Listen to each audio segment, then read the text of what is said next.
This video is for lesson 2 on ratios, and we're going to continue on kind of where we left off after lesson 1. So the first example, come up with 2 examples of ratio relationships that are interesting to you.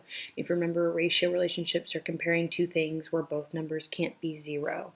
When we come up with those ratio relationships, we say things like for every, and then we have to compare two things. So you could compare really anything, red cars to blue cars, long hair to short hair, glasses to not wearing glasses.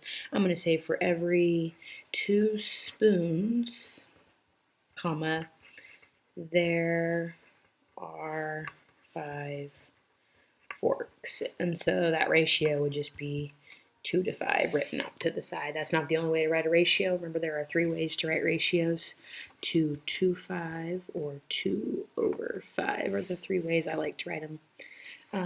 Let's come up with another example. For every, let's go with people wearing glasses. So for every, if we look around, for every 6 people wearing glasses, and I think these were last year's numbers, comma, there were 6 people who were not wearing glasses. So for every 6 people wearing glasses, comma, there are 6 not wearing glasses. So lots of different things you could compare. Those are just my 2 examples. There's a challenge here that we're going to do. So I'll give you a chance to read through what's going on here in this little part. A t-shirt manufacturing company surveyed teenage girls on their favorite t-shirt color to guide the company's decisions about how many of each colored t-shirt they should design and manufacture. The results of the survey are shown here. So if you read the title, that kind of helps you. Favorite t-shirt colors of teenage girls surveyed, so you know like who they're surveying.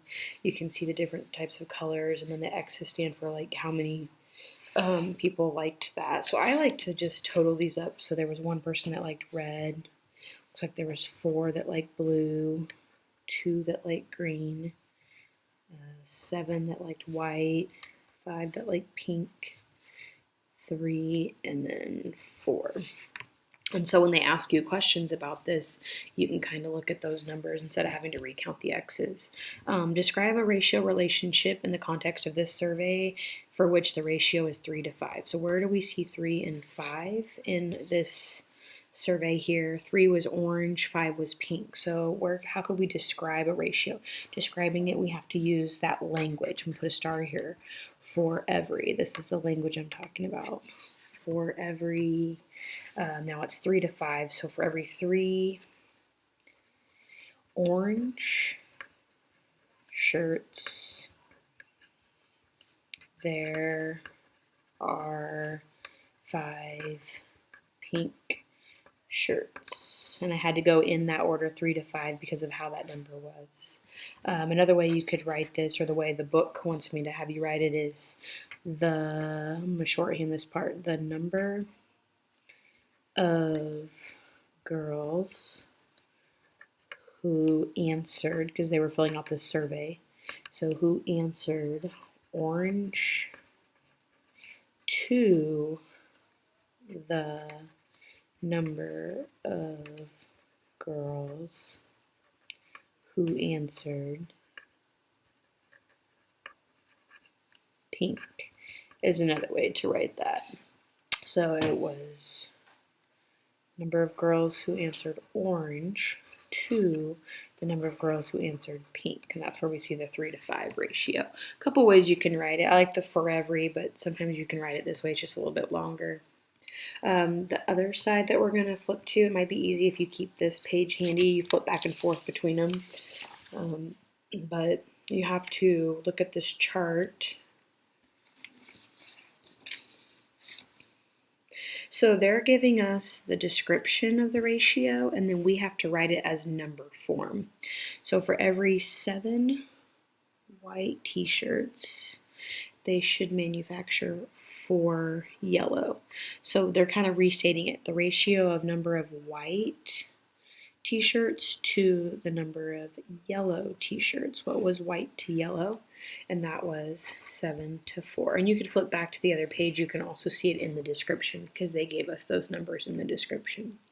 Okay, so how would we write this ratio for this description? For yellow t-shirts, they should manufacture 7 white, and then they kind of restate it, the ratio of the number of yellow to the number of white shirts should be what? And that's kind of backwards, 4 to 7. And they continue on, and then these ones might have to look back to the chart, the number of girls who liked a white t-shirt best to the number of girls who liked a colored t-shirt best. So what do they mean by colored t-shirts? They're meaning like all the other colors, so you would have to add them up. So if we flip back to the chart, so white was 7, then if you added all these other colors besides white, it's 7 to what? So when you add these numbers all together, the 1, the 4, the 2, the 5, the 3, the 4, it would be 7 to 19. For each red t-shirt, they should manufacture 4 blue. So they restate it, the ratio of number of red to the number of blue, red to blue. So we have to flip back to our chart to see red to blue. Red was 1 and blue was 4. So you would be writing 1 to 4. They should purchase 4 bolts of yellow fabric. And then here's that language, for every 3 bolts of orange fabric.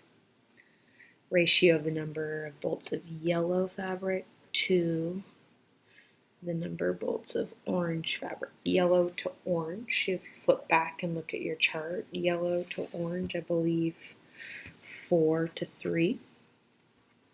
The ratio of the number of girls who chose blue or green. So you would have to add those together, blue or green, compared to what? The number of girls who chose pink or red. So you would have to add those together. So blue or green, let's add blue and green. 4 and 2 make 6. So if I flip back here, blue and green would be 4 plus 2, which equals 6, compared to those who had pink or red. So let's go back and look at pink or red. Pink was 5, red was 1, so 5 and 1 is also 6. When I look at that one. So if I added 5 plus 1, I get 6. So that ratio, whoops, sorry, it's crooked. That ratio was 6 to 6. And the last one, 3 out of every 26 t-shirts they manufacture should be orange. Kind of a little bit different language. 3 out of every 26. So this one, they restated the number of orange shirts to the total number of shirts should be 3 to 26. So these ones all gave the description and we were just writing the ratio. Down below they wrote the ratios and they wanted us to write the description. We're going to skip that part. Just put a big X through that.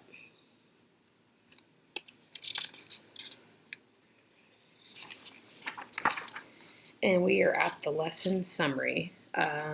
So if we summarize lesson 2, ratios can be written in 2 ways, and honestly there's more than 2. There are actually 3 ways, because A to B, A colon B, and then A over B fraction. So there's actually 3 ways. We describe ratio relationships with words that we may say, such as, to, for every, or for each, things like that. The ratio A to B is not the same as B to A unless those numbers were the same, like 6 to 6 is the same as 6 to 6. But you can't say 4 to 6 and 6 to 4 are the same. So your homework for lesson 2 is the problem set, and that will be your lesson 2 homework. There are 2 questions there that ask you to write some ratios. Make sure you're using that language for ratios.